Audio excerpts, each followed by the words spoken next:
Hi class, we're going to talk about motivation in this module. We know already that nearly 40% of undergraduate students do not finish college, and that statistic is not a result of academic preparedness. Many students are juggling many roles in their lives, working, being parents, and being a college student. There are many ways that students still can persevere and make progress on their goals in college. One of the things we need to look at in terms of motivation is self-efficacy. Self-efficacy is your belief in your own ability to reach a goal. It's different from self-esteem, which is how you feel about yourself in general.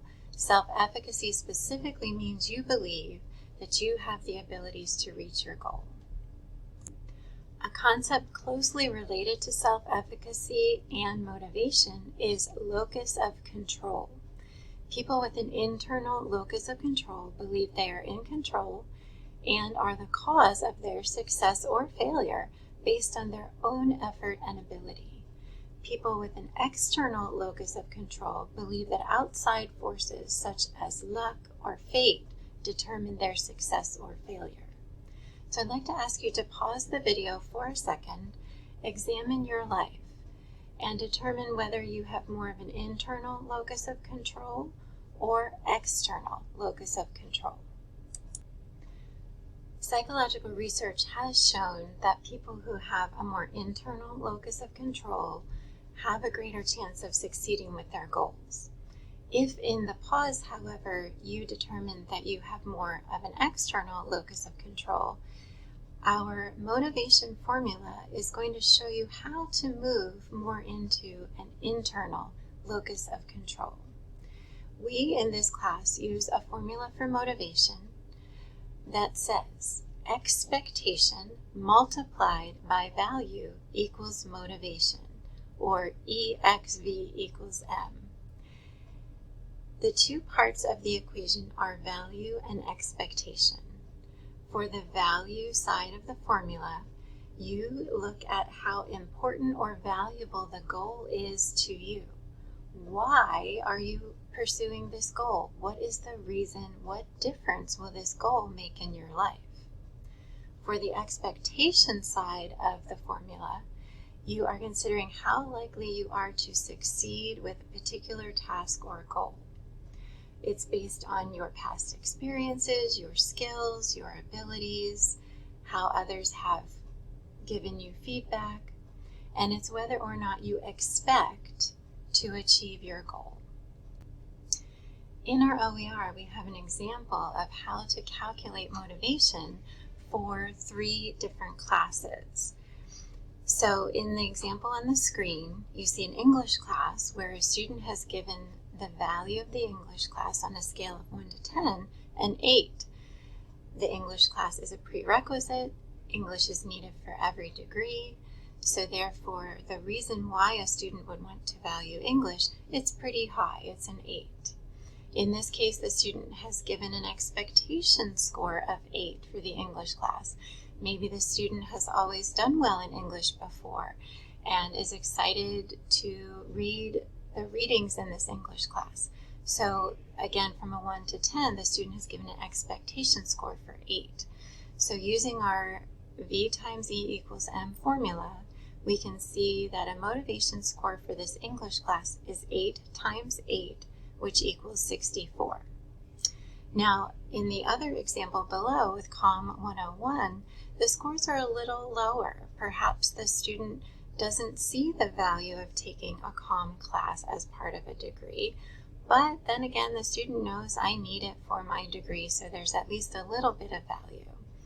Maybe the student is very nervous about giving speeches, and so the expectation for success is a little lower as well. But the student maybe is being a creator in a growth mindset and is moving more toward the internal locus of control to say, even though speeches are hard for me, with practice, I will be able to do it. But here's where you can see an example where the equation is a little bit lower. 4 times 4 equals 16. In the previous example, we saw some higher motivation scores and some lower motivation scores.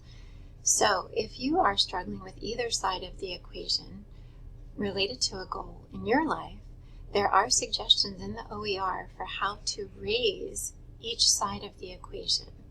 For raising value, you want to think about your why. Why would you be doing something? Why would you be pursuing a goal? Tie the goal into your personal interests and how it will motivate you. Try to have intrinsic motivation for the goal and to focus on the positive value of the task or the goal in your life. To raise your expectation side of the equation, you want to think about your mindset again, making sure that you are in the growth mindset and thinking like a creator. You want to think about your previous successes, especially if they're related to the goal you're pursuing now. Focus on the small wins you've had in your past.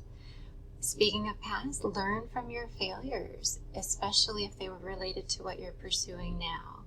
They are a teaching tool to show you how you can grow and do things differently. And finally, ask for help to raise your expectation of success. Again, in an academic setting here at HACC, you could study with a partner, meet with your instructor, or use the free tutoring. All of those would raise your expectation of success in an academic goal. Now I'd like to ask you to practice using this theory, our expectation multiplied by value equals motivation theory. Please think about each course you're taking this semester. Think about the reasons you may or may not value the course, and give yourself a score from 1 to 10 for each of the values of the courses you're taking. Then think about your expectation for success in each of your courses. How well do you think you will do?